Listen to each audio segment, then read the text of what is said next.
Chapter 1. Trouble. Goff woke up with a start, sweat dripping down his temples. A chilly pre-winter moon sent its silver glow through the many panes of the tall dorm room windows.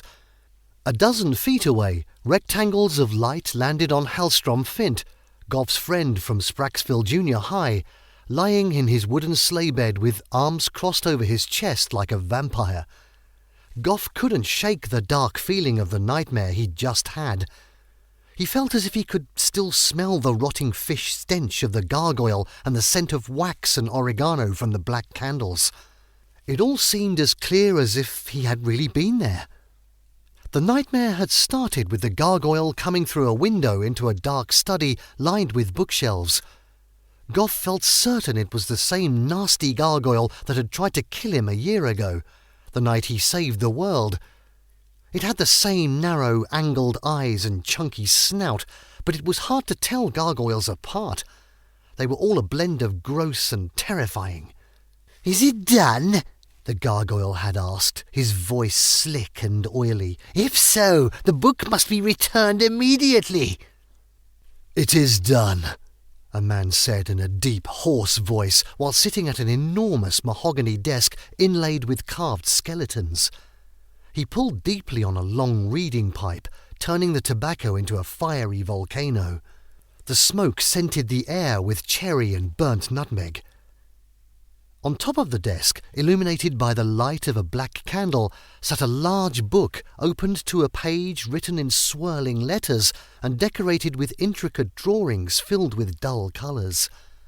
It looked like the kind of boring book they make you look at for far too long on museum field trips while a teacher prattles on about its history.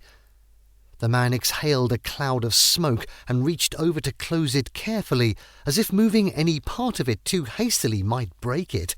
"Human hands have not touched that book in thousands of years," the gargoyle said. "I hope you have shown it due respect." "I have," the man said, his bones cracking as he stood, "and it has served its purpose." He lifted the book, revealing what was set into the scaly green mackerel pattern cover, an eye with a hexagon pupil. It blinked and twisted around, as if trying to figure out where it was and who was holding it. "She's there," the man said, pointing to the far corner of the room.